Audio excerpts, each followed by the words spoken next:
Happy Valentine's Day to each and every one of you watching this video. And to celebrate this day of love, I thought I would take this opportunity to review what is undoubtedly one of the most relatable and one of my personal favorite romance films of all time.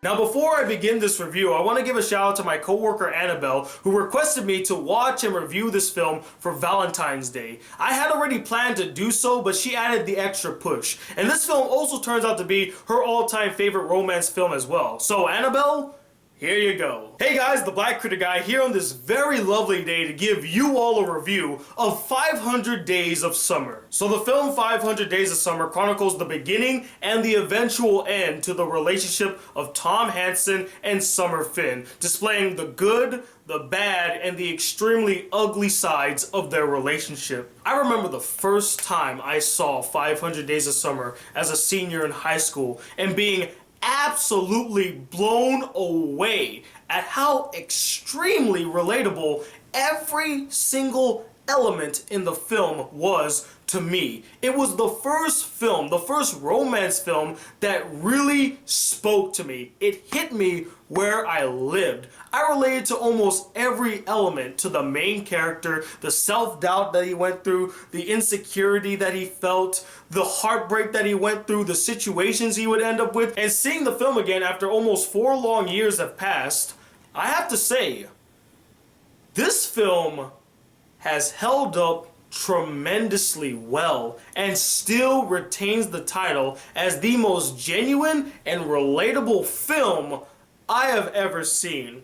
Not just romance films, but films in general. Almost the entire experience of the film felt genuine. Like I wasn't even watching a film, but watching a man's life unfolding right in front of my eyes. From the characters to the dialogue to the setting to even the narrator, it all felt genuine. And I was very surprised at how they utilized the narrator in this film. Instead of making him a loud, booming voice that talks constantly throughout the film, he's used very sparingly as a way to offer insight on a character's psyche or personality. In fact, when we're first introduced to the narrator, he basically sums up the personality and psyches and different ideologies of love for both of our main characters. One of the film's many great elements is its writing. It has a great balance of comedy and drama and really captures the joys and the pains that come with the relationship without coming off as too hammy.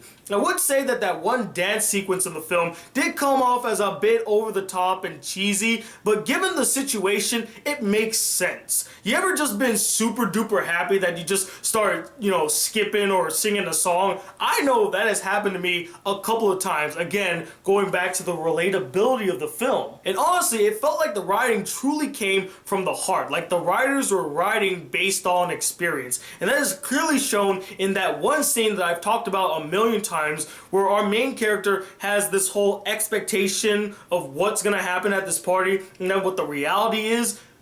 Tell me none of you have ever experienced something like that. I'll be honest, I've experienced that so many times, and I'm feeling like the writers also have experienced that and actually implemented it into the film, and they did it perfectly. And backtracking a little bit, the film is so well balanced with its comedy and drama. One does not overpower the other. It is evenly distributed throughout the film. There are a lot of hilarious moments that made me laugh, and there are a lot of serious moments that really spoke to me. Not only is the script well balanced, but the dialogue in the film just felt so natural, as if it wasn't even written. It was just the actors saying lines that just came naturally to them. Only one scene in the entire film ever came off as written and staged. The rest of it just felt like natural, down-to-earth conversations between the characters. And speaking of the characters, most of them were great, well acted, and contributed to the story. To reiterate once more, I truly related and empathized 100% with the main main character, Tom Hansen.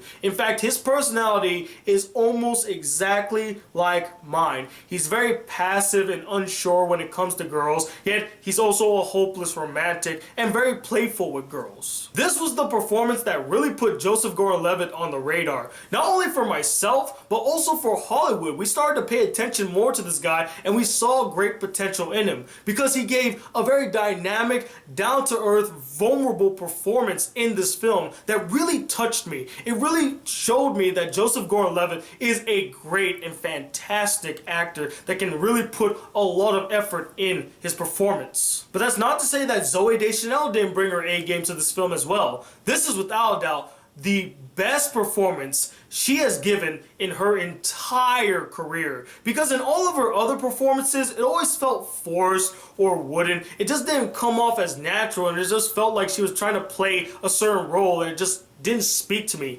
This was the only role I ever seen Zooey Deschanel where I was convinced that she was this girl. Like, I didn't see Zooey Deschanel, I saw Summer Finn. And I remember when I first saw this film that a lot of people consider Summer Finn to be a complete bitch. And I'm not gonna lie, I thought that as well at the time.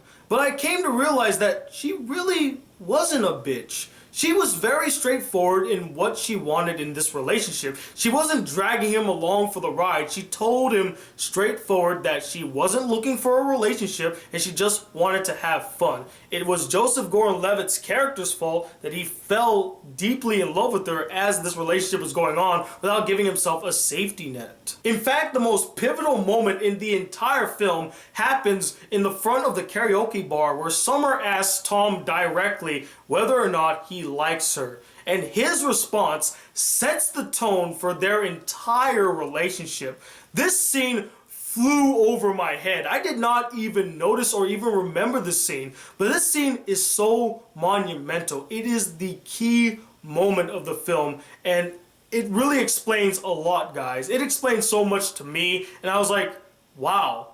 You know, Summer wasn't really a bitch after all. But not only were these two characters well acted, very interesting and developed, but they also had a really strong, dynamic, convincing, and down-to-earth relationship. I felt a genuine chemistry between Zooey Deschanel and Joseph Gordon-Levitt, as if they were actually dating. You get to see them in their high points, you get to see them in their lowest, and they give full closure to their relationship by the end of the film that was so well executed. The direction by Mark Webb, who is better known today as the director of the Amazing Spider-Man franchise, was excellent and on freaking point, with a great blend of mainstream appeal and indie art house appeal. And I, for one, really dug the indie art house touch. It adds some unique flavor to the film. And the last great thing about this film was its soundtrack.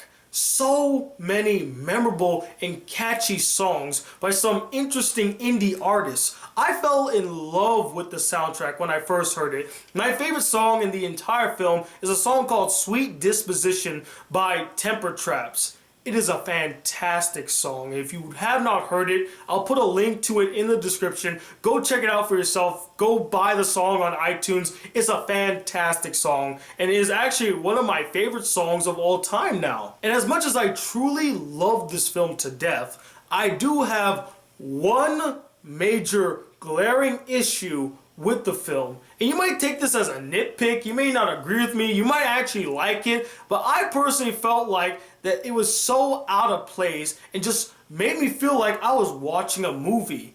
And that was the ending. Something about the ending just rubbed me the wrong way, especially the last line that is uttered in the film. Like, throughout the entire film, I felt like everything was down to earth and genuine. This was the only scene in the entire film that I felt like was actually written and staged. Like, they made it for a movie. And it just made me go, really with that? Now, do keep in mind, it's not a bad ending. In fact, it's a really good ending. It's just the final line of the film was so over the top, so outrageous that I could not believe it. I mean, it felt like a cheap writing ploy. It really did. And that is all I'm gonna say about the ending. There are also some really small issues that I have with the film, but don't really affect the film in the grand scheme of things. They're just little tiny irritations that I had. I wish they could have fleshed out the relationship between Tom and his little sister a bit more. I mean, I know she's there to help him with his problems and issues, but I would have loved to see them like bond a little bit more. But again, small little nitpick. It would have also been nice to see him hang out with his friends more often, and one of his friends actually has a girlfriend, but we never see her in the entire film. Again, the whole focus of the film is about Tom and Summer's relationship. It's not really about the side characters, but it would have been nice to see her, and maybe they go on a double date. That would have been interesting. But overall, I'm pretty sure you all know how I feel about this film by now. And if you couldn't guess, let me tell you, I freaking adore and cherish this film, and it remains the only film I have seen that I relate and empathize with 100% of the way. I love almost every element of this film from beginning to semi-end, and it's a film that really spoke to me and hit me where I lived. And with all these elements, there is no way that I'm not gonna give this film the highest honor I could give any film. And that is, of course, a 5 out of 5 stars. It is truly an epic masterpiece and a film that people need to see, especially if you're a fan of the romance genre of film. It is a very unique romantic comedy, romance film.